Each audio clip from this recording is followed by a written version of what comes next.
So the other problem with this is if they're sick and tired of the way Trump treats them, is to go and make deals with other governments and just wait 4 more years.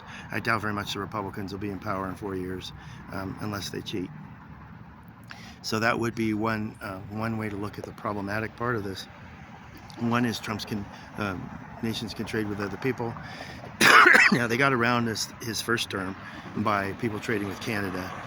So a country would trade with Canada, and then Canada would trade with us, and then that's how they got around the tariffs and some other things. And that's how they can. It's real smart, but that's why Canada's gotten the brunt of Trump's problems, is because they were a trading partner with China and some others that got around the tariffs that way. They paid a cheap tariff to get into Canada, and then a cheap one to get into the United States. So the first thing he did was boost up Canada's and Mexico's tariffs, and that was a way to get around them, trying to circumvent the power of what he's trying to do.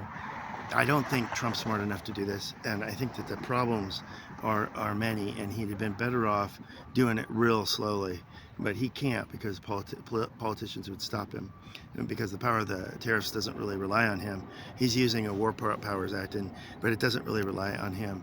He's using an excuse of fentanyl, even though almost no fentanyl comes in from Canada. He's using it to activate the War Powers Act. So that being said, there's a lot of problems to this, a huge amount of problems that might ruin this country for a long time. So people don't really understand how tariffs work. Tariffs are not actually paid by the country that they're imposed on. They're imposed on the companies that import them into the United States, usually from within the United States. So it is a tax on you, and let's just say he goes to 100% on China or some other country, and those taxes, those tariffs are paid by you. It's kind of goofy. People don't know how tariffs work, but the countries don't like that, because then their products are more expensive here, or anything their products are is anything they're in, it gets raised by that amount, making them more expensive than the competition. The problem with the competition is that we don't have the manufacturing capability. We won't for 5 years or more. So, and he won't be in office by then. So the problem with that is that they can't up and start manufacturing of something that isn't economically worth it, something that's a cheap item. It was cheaper to bring it in from outside the country, therefore it stayed the same price. But people aren't going to buy something that was $1 for $3, or something that was $3 for $9.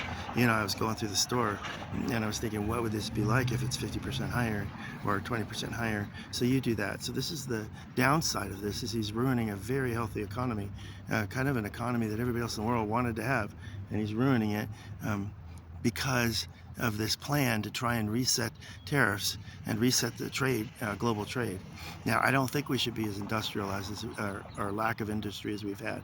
I don't think we shouldn't have manufacturing here, because there's a percentage of people that aren't smart enough to be part of the new economy that's coming, and they need a job where they go to work, they go home, they kiss their kids, they go to bed, they have health care, they have what they need. We need a lot of those jobs in this country. It's there's too many jobs where it's retail, or too many jobs where it's brain surgery. It's like we have nothing in between, and that's something that this country needs more of.